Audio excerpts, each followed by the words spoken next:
Nagsisisi ka na ba? Ito pa talagang gusto mong mangyari? Hindi ko po alam kung dapat nga ba ako magsisi. Basta ang alam ko, ginawa ko lang ang inakala kong tama.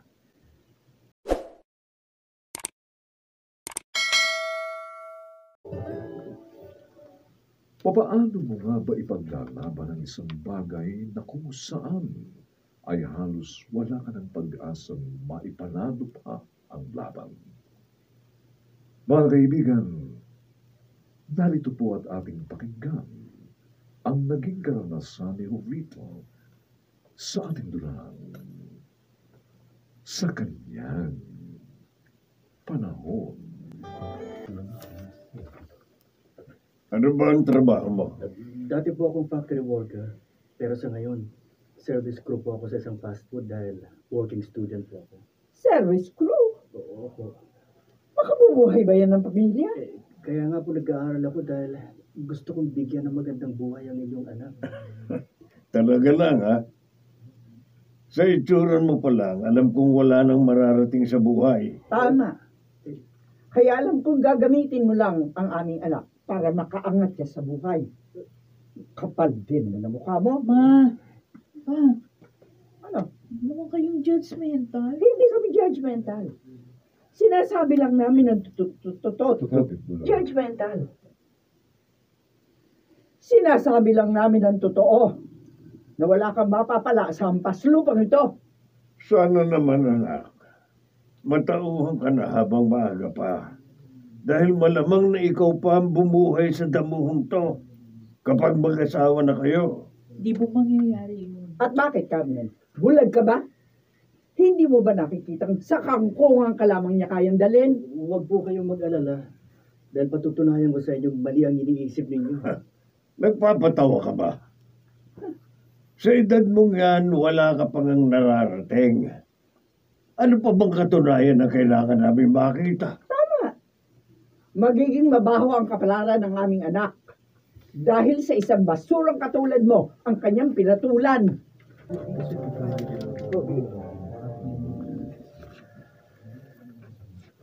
Hindi ko masisisi ang mga magulang ni Carmen. Dahil may katwiran naman sila. Pati ba naman kayo, Tay? Sa halip na palakasin yung loob ko, parang sila pang kinakampihan ninyo. Hindi naman sa ganon.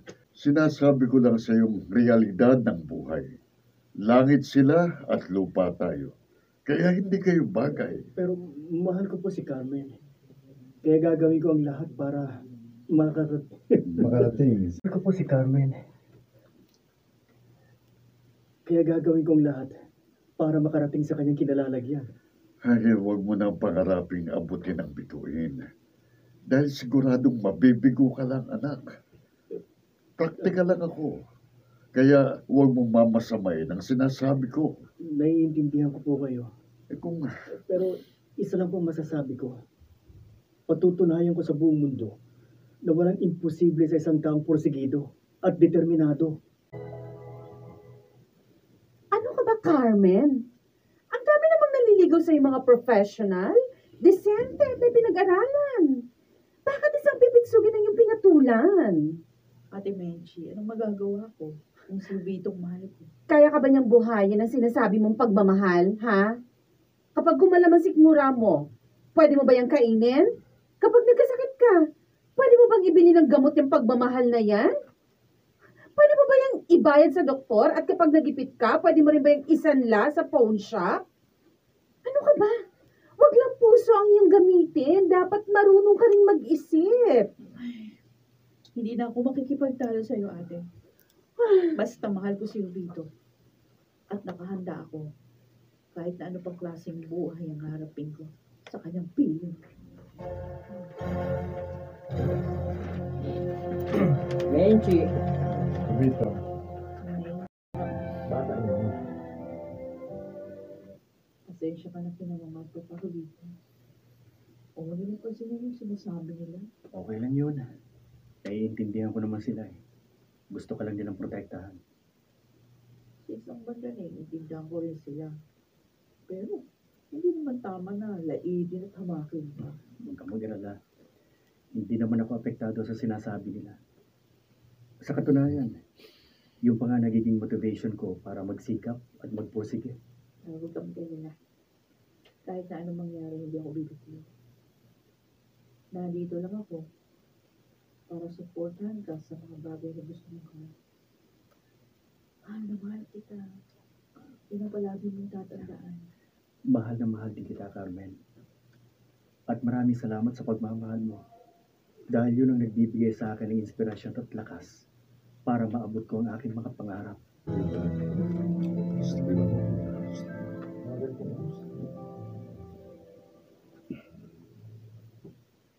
Alam mo na siguro ang sadya ko rito. Kung naparito kayo, para pakiusapan akong layuan ko ang inyong anak, pasensya na po, pero hindi ko magagawa. Bakit kita pakikiusapan? Kung pwede naman kitang bayaran. Magkano ba ang kailangan mo? Hindi ko ipinagbibili ang pag-ibig ko. Wala kang magandang buhay na maibibigay kay Carmen. Kaya kung talagang mahal mo siya, lalayuan mo siya. At kung talagang mahal niyo rin siya, hindi kayo hahadlag sa kanyang kaligayahan. Mag-isip kang mabuti, Obito. Huwag kang hangal. Dahil 2 milyong piso ang iaalo ko sa iyo. Kahit pag gawin ninyong 10 milyon, hindi pa rin magbabago ang isip ko. Okay. Sige. Kung hindi mo magawang layuan ang aking anak, edi siya na lang ang ilalayo ko sa iyo.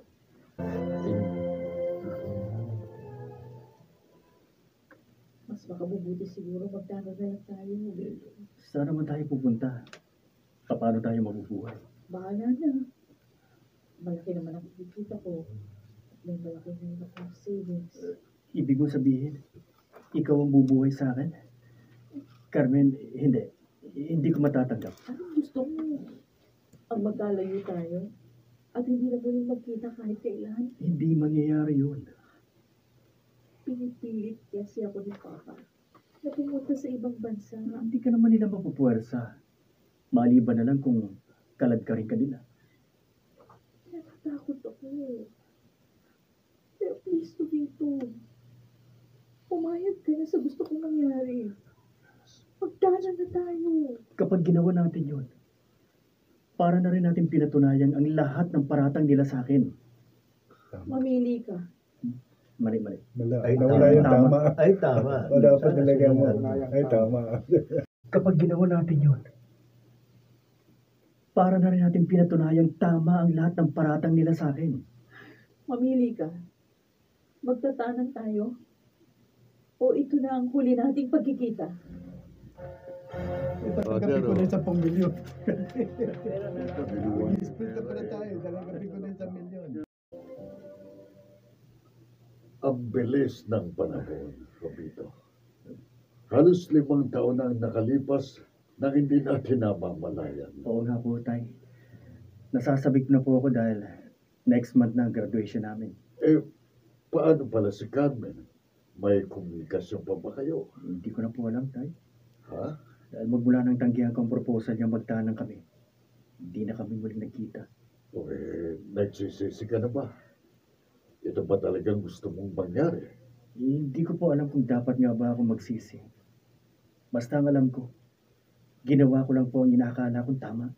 Kung sa bagay, hindi naman natin alam ang mangyayari sa hinaharap.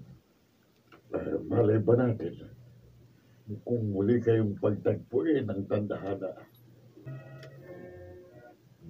And now, let's give a round of applause to our magna cum laude, no other than Jovito Marasigan.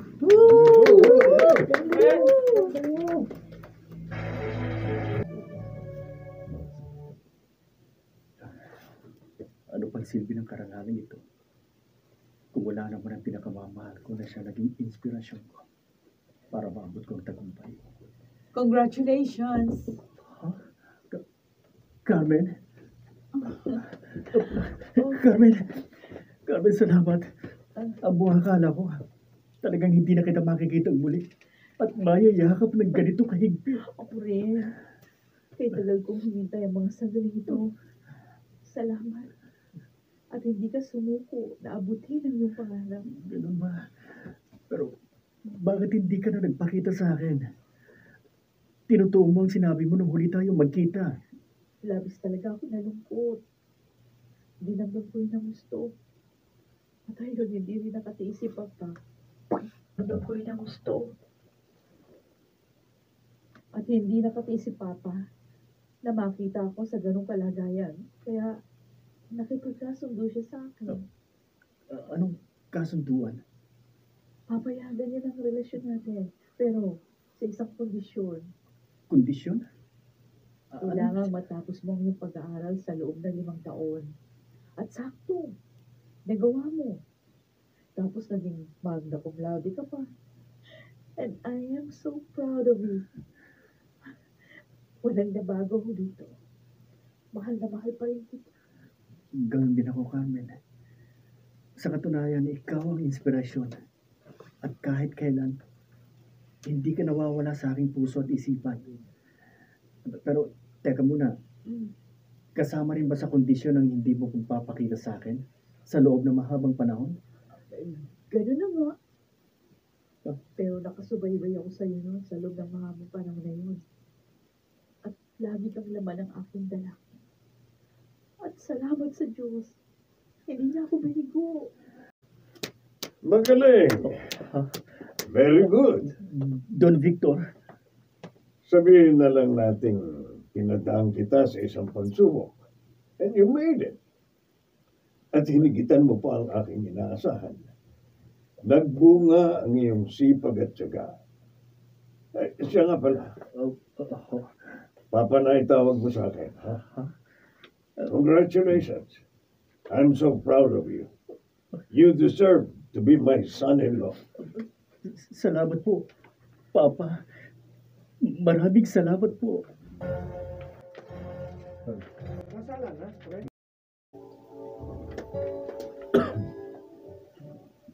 Hindi tayo dapat sumuko sa mga bagay na gusto nating gawin.